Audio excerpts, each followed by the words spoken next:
ராஜா சருக்கு ரொம்ப ரொம்ப பிடிச்ச இன்ஸ்ட்ருமெண்ட் கிட்டார் யாருக்கு போய் சேர போகுது? ஒரு கவுண்ட் டவுன் போலாமா?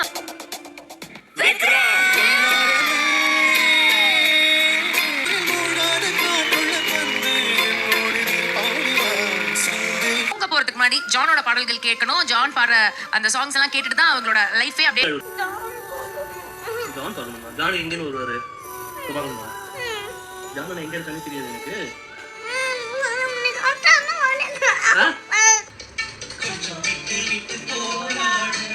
சூப்பர் சிங்கரில் இந்த வாரம் இசைஞானியின் கேட்கக்கூடாத பாடல்கள் ரவுண்டு ஒரு வழியாக முடிஞ்சிருச்சுங்க. எல்லாரும் வந்து அந்த சோக பாட்டை பாடி பயங்கரமாக அந்த மனசெல்லாம் பிசைஞ்சிச்சு.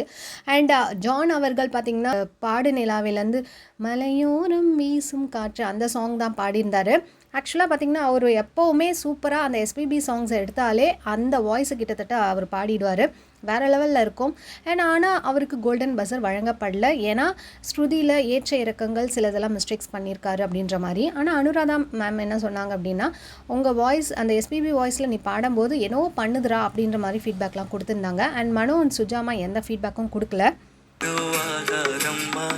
சொந்தங்கள் தேடினாரும் தந்தை தாயாகாதம்மா, என்னோட தாய் தந்த பாட்டுதானம்மா. ஸோ ஜான் வந்து கொஞ்சம் சோகமாகவே ஆகிட்டார். ஆனால் இன்னொரு நல்ல விஷயம் என்னென்னா, அவருக்கு ஒரு குட்டி ஃபேன் கிடச்சிருக்காங்க. ஜான் பாடும்போதெல்லாம் டிவியில் ஓடிட்டு இருக்கும்போது அவங்களும் கூட சேர்ந்து பாடுவாங்களாம். ஒரு நாள் ஜான் பார்த்தே ஆகணும்னு சொல்லி அழ ஆரம்பிச்சிட்டாங்க.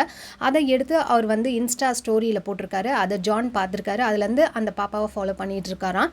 ஸோ அவங்கள இங்கே வரவேற்று ஜானை பார்க்கறதுக்காக வந்திருக்காங்க. ஷூட்டிங்க்கு வந்துட்டு ஹார்ட்லைன்லாம் பறக்க விட்டு முத்தம்லாம் பறக்க விட்டாங்க. அண்ட் ஜான் வந்து அந்த பாப்பாவுக்காக ஒரு ஸ்பெஷல் பாட்டும் பாடுறாங்க.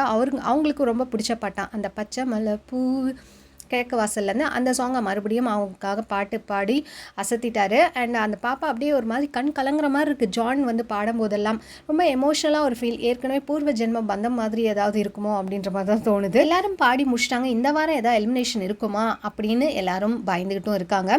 ஜான் வந்து கோல்டன் பஸர் வாங்கலை. அதுக்கப்புறம் ஸ்ரீநிதி ராமகிருஷ்ணன் அவங்களும் வந்து கோல்டன் பஸர் வாங்கலை. நல்லா பாடுற பாடல்கள் யாரும் கோல்டன் பஸர் வரல.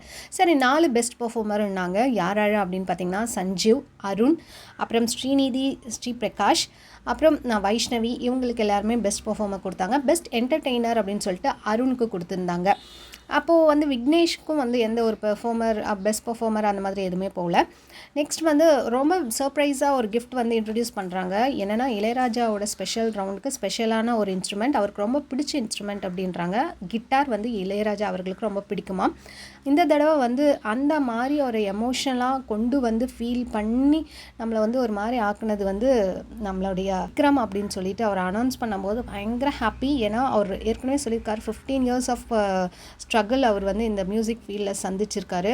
எங்கேயுமே ரெக்கக்னிஷன் கிடைக்கல. அவங்க ஒய்ஃப்காக அந்த மியூசிக்கையும் விட்டுட்டு அவர் வந்து ஃபேமிலிக்குள்ளே என்ட்ரானார். அப்புறம் அவங்க ஒய்ஃபே வந்து இல்லை உங்களுக்கு பிடிச்ச வேலையான அந்த மியூசிக் இதிலே போங்க அப்படின்னு சொல்லி அவங்க தான் வந்து மறுபடியும் அதை வந்து ஸ்டார்ட் பண்ணி வச்சுருந்தாங்க அப்படின்றாங்க. வரைக்கும் எங்கேயுமே எந்த மேடையிலும் அங்கீகாரம் கிடைக்கல எனக்கு அப்படின்ற மாதிரி அவர் வருத்தப்பட்டது உண்டு. ஸோ இப்போது அவருக்கு அந்த இளையராஜா ரவுண்டில் அது கிடைச்ச ரொம்ப பெரிய விஷயம். இளையராஜா எல்லாருக்குமே பிடிக்கும், எனக்கு ரொம்ப உயிர் அவர் அப்படின்னு சொல்லிட்டு அவருக்கு பிடிச்ச கிட்டார் எனக்கு கிடைச்சது ரொம்ப பெரிய மகிழ்ச்சி அப்படின்ற மாதிரி சொல்கிறாரு விக்ரம் அவர்கள். ஒரு 3-4 வாரமாகவே 12 கண்டஸ்டன்ட், டாப் 12, டாப் 12 அப்படின்றமே இந்த தடவை எலிமினேஷன் உண்டாப்பா அப்படின்னு சொல்லி பிரியங்கா கேட்குறாங்க. எல்லாருமே வந்து நல்லா பாடக்கூடியவங்க, ஜஸ்ட் பாயிண்டில் தான் போயிட்டுருக்கு. அதனால இந்த வாரமும் எலிமினேஷன் இல்லைன்னு சொன்னாங்க பாருங்கள். பயங்கர ஹாப்பி எல்லாருக்குமே. இவங்க என்ன பிளானில் தான் இருக்காங்க, எத்தனை நாள் வந்து டாப் 12 மெயின்டைன் பண்ணுவாங்க அப்படின்றது தெரிய வரல. அண்ட் நீங்கள் இதை பற்றி என்ன நினைக்கிறீங்கன்னு மறக்காமல் கீழே கமெண்ட் பண்ணுங்கள். இந்த மாதிரி அப்டேட் சொன்னால் சேனல் மறக்காமல் சப்ஸ்கிரைப் பண்ணிக்கோங்க. பிடிச்சிருந்தா லைக் போட்டுங்க. தேங்க்ஸ் ஃபார் வாட்சிங்.